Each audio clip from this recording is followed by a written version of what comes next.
Hi, my name is Mackenzie. I am a newly licensed esthetician, currently living in Tennessee, but I did get licensed in Virginia. Now that's important a little bit later, but I just want to give a little intro on myself. I am 26 years old and I'm just starting out my esthetician career, and I recently graduated in October of 2025. So my first video today is going to be talking about esthetician school and what I want you guys to know. I'm going to be going in on what exactly esthetician school is, what I was taught, what we did in class, a little bit about clinic and what we did there, things that I wish I would have known before starting school, and then a little bit after on what I'm doing now. So it's going to be a long talk. There's a lot of things to go over, and I'm just a chitter chatter. So I hope you guys enjoy, and let's get into it. So let's start off with what esthetician school is. Now, I want to preface this by stating that each state has different regulations and rules. Virginia, for example, there is a basics and master esthetician, whereas in Tennessee, where I'm at currently, that does not exist. So even before you start looking into schools and applying to things, see what your state requires you to get, and that way you can kind of have a better footing before going in. I went to Aesthetic Institute in Virginia and I had an amazing time. I really loved it. I look forward to going to school almost every day. And I'm really excited to actually be going back to continue my education here in Tennessee.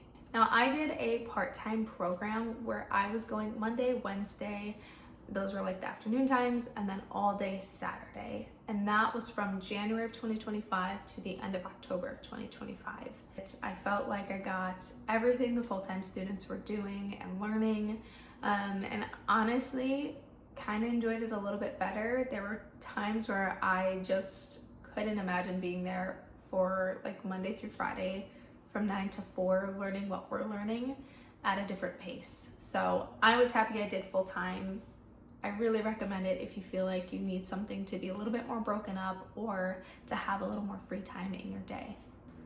So how majority of school went is the beginning of the year, I want to say up until September, maybe a little bit before then, was learning about different techniques and different things that we will be using when we enter clinic. So that was waxing, which was about 2 months, makeup, which was about a month as well, lashes, also probably a month or half a month, nutrition, safety, like electrical safety, infection control, which was all year round, baby. You gotta know that stuff. And then we hit our facial and back facial and our modality unit.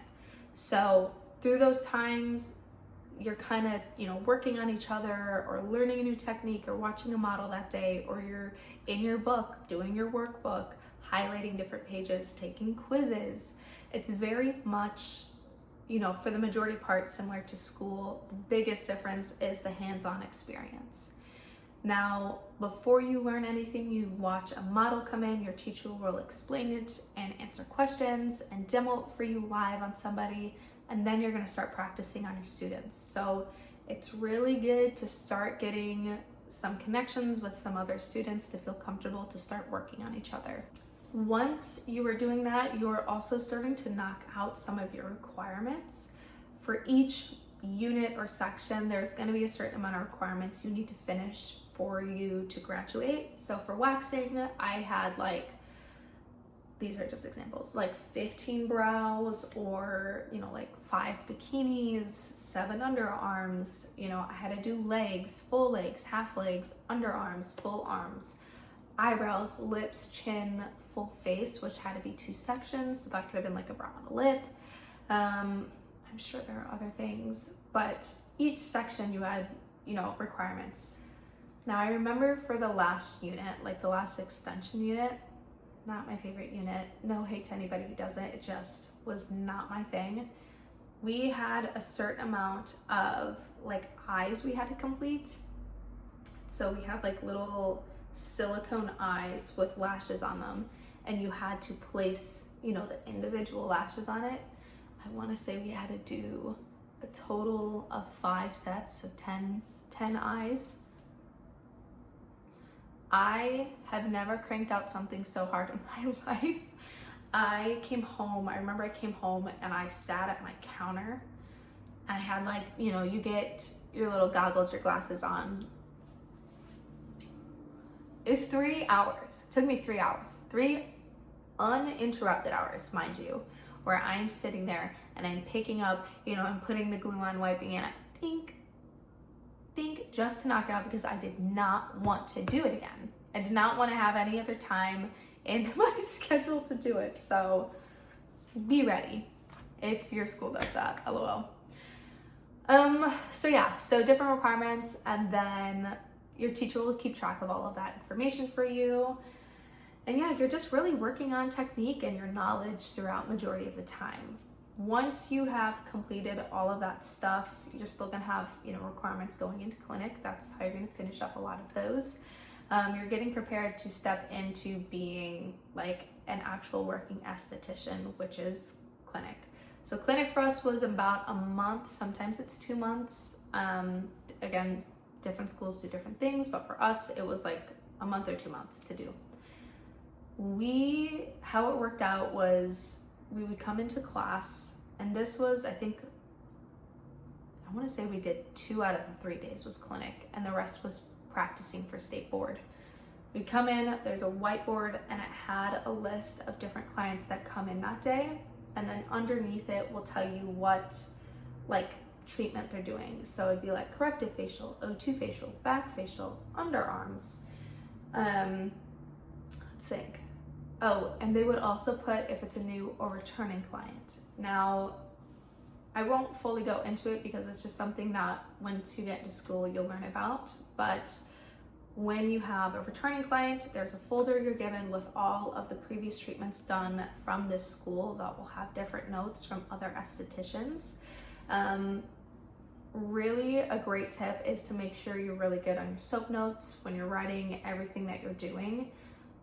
The more detailed, the better for the next esthetician who gets to work on that client. I remember getting some that was like, client came in, got a facial, client left, no recommended products. And I was like, I don't even know what's going on with your skin because there wasn't even that great of notes. So highly, highly, highly, highly recommend making sure that that is something you prioritize, because that's how you're gonna end up doing stuff when you actually get a job. And you wanna make sure you're helping not only yourself out, because you're probably gonna get that client to come back and you're gonna relook at your notes, but if somebody else works on them, right, you want them to be set up as well. So anyways, that's my rant on that. But you'll get a returning client with all of their information, and then we got to have a little time prior to really look into it and figure out a game plan. So if somebody was allergic to something, you need to switch up your corrective facial that you've been taught. If somebody didn't like a certain exfoliant, right, for us, we were gifted 2 exfoliants, you're gonna need to figure out maybe another option for them. So it's really nice to kind of get that folder and get set up. For a new client, they do not have a folder. They're gonna come in and you are the first person that they are gonna experience at that school. And if it's their first facial, you're the first person to give them a facial. Like, you are setting up what they're gonna be comparing for like ever. There's some pros and cons of it. I enjoyed getting a new client. I really felt like I got to like set up their experience and what they'll be comparing, and getting to have kind of that like base layer of information done. It's a lot of work. You wanna, as I said before, set up other estheticians, and you being the first person to touch their skin, it's really great to get as much information as you can. Another reason why I loved them is that most of the time they're coming in for corrective facials, so I got to do a very basic facial without having to change or add things, since they probably don't know what they like. I don't know how their skin reacts to certain things, so I found it easy. Some clients like to chit chat, some clients like to be more relaxed. It's totally up onto what they want, so just make sure you're ready to pivot and adjust for a great experience. So let's talk about kits next. Everything you are paying for, you get to keep. It's really a nice treat, honestly, but again, you paid for it. So for our waxing unit, we had gotten a duffel bag filled with so many things. It feels like Christmas. It truly does. You're gonna see like a lot of estheticians on TikTok or Instagram talk about like kit unboxing, and my gosh, there is just such a wide range of what people are given. I remember seeing a school that got like iPads, and I was like, oh my gosh, you get not a free, but you get an iPad out of this? Like, that's really nice. For us, right, our waxing kit, we had the Satin Smooth, one pot waxing kit with 4 different waxes, everything for you to start off on that unit.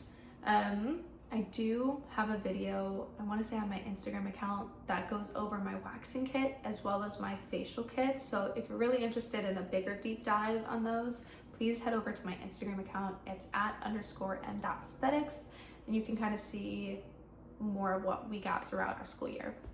So coming back, right, our waxing kit, right, duffel bag had everything in it. You have to bring that to school every day. So being smart on where you store it is important, and making sure again that you bring it every day, because if you don't have it, some schools are just going to ask you to peace out for that day.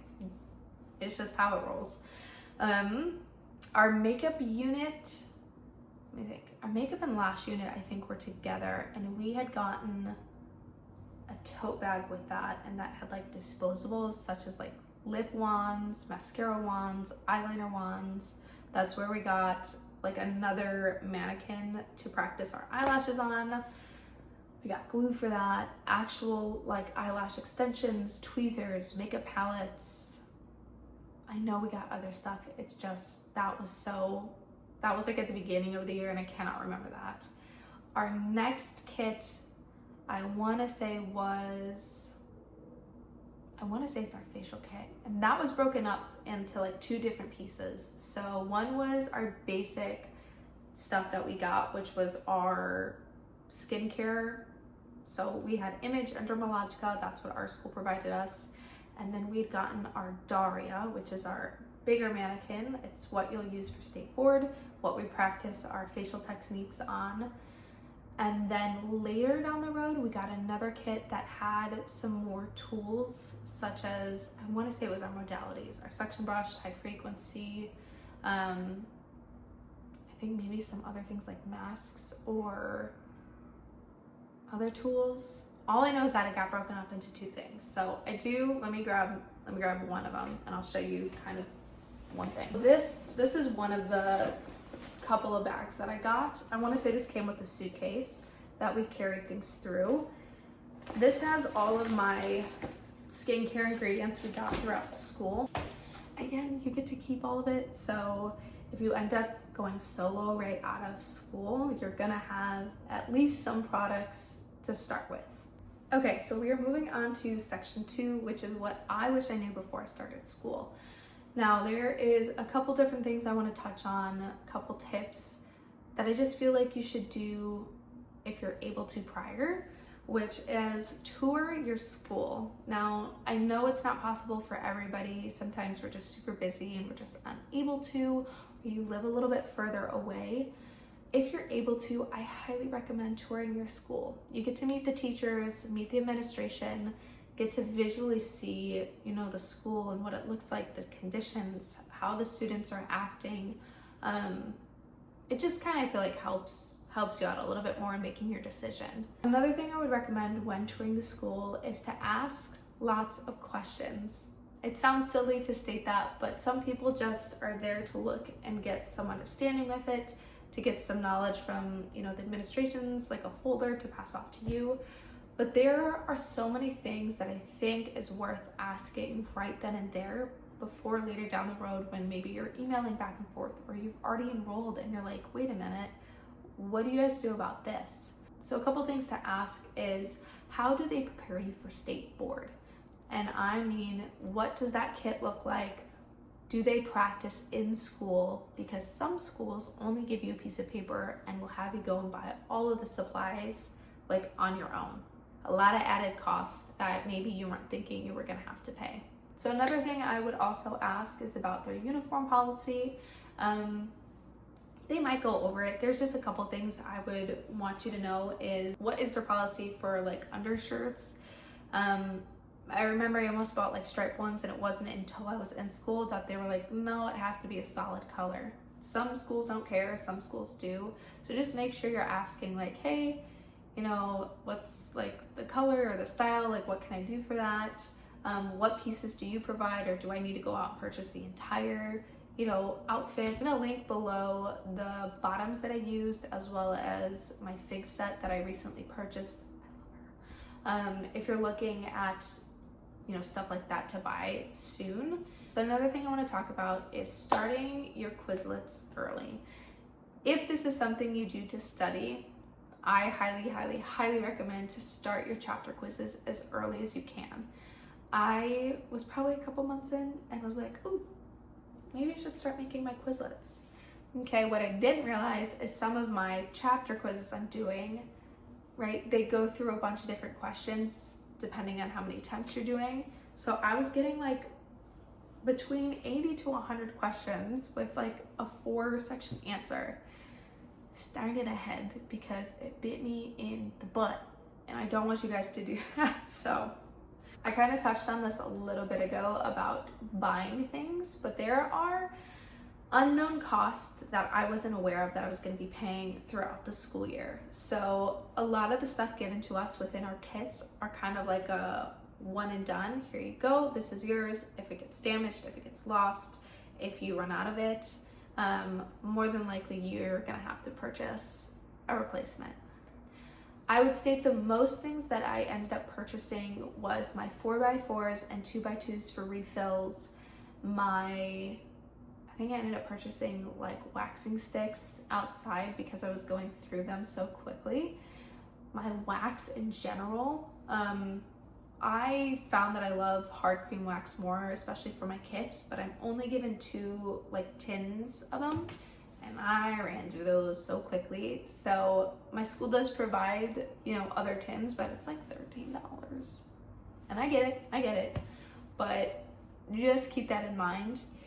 This is also a great time to mention that if you're looking at testing out maybe other waxes and you run out of, you know, what the school provides you, great time to start testing out maybe like a film wax or a brand that you've been wanting to try. We ended up doing like, someone bought Bush Balm, we had a lot of Serapils, Enzo wax, just stuff from like the local Ulta. We were trying everything under the sun just to see how it worked, how it felt, how quickly it was melting, how well it was grabbing certain hairs. Like, we were like scientists in there, okay? If you can, I highly recommend being able to try different waxes if that's a field you're very interested in. And another big cost was our state board kit. That we thought we were gonna get like the whole kit given to us, and we did not. So if you can, ahead of time, see, you know, this is why I want you to ask before you even start school, see what the school does to provide. All right, so that kind of covers my first and second topics. This last one is just kind of explaining what I'm doing as a postgraduate and someone who recently got her license. Now, if that's something you're interested in, we're gonna continue on the video, but otherwise, that is truly everything I believe you need to know before starting esthetician school. And I wish you good luck on your journey. And if you're starting school soon, good luck, have an amazing time, you're gonna do great. Okay, so kind of getting into a little bit more of what I'm doing. If you're staying around for this part, welcome. I just wanted to talk about this because there's also that added thought process of like, oh my gosh, what am I gonna do after school? Like, what does that look like? Not everyone talks about it. So right now for me, I am currently in Tennessee. My husband and I recently moved. It was something we did not know we were doing until almost near the end of my school year. So plans had a shift, and that happens. But I got my license in Virginia because transitioning to different states, it's extremely helpful to have your license versus not having it, because it might have because your state might have you retake everything, and I was not doing that. So now I'm in Tennessee, and I have learned that because I don't have experience, and you know, I wasn't already working in, as an esthetician, there are a certain amount of hours that I need to complete to get my Tennessee license, 150 hours to be exact. So I did a lot of research, contacted state board, because those people know what you need to do. And turns out I just need to go back to school to finish those remaining hours. And I have found a school I'm so excited to do that with. I'm gonna be showing, later down the road, a day in the life, opening my kit, explaining a little bit more on what that looks like as an esthetician continuing education. And I'm very excited. I'm gonna be learning new things, and being able to add that to my service list and to my resume is very exciting. And then to get my license again and what that looks like. So that's kind of just my post-graduation note of what's going on. I will be starting in March, and I want to say it's going to be starting halfway through their school year, and then I'm going to be continuing full-time. And it's going to take me like 2 months, I think, to get done, which is really awesome. I will have close to 1,000 hours of school training, which will be wonderful to have. Alrighty guys, thank you so much for watching. I hope your day goes extremely well and you're able to get a sweet little treat. Bye.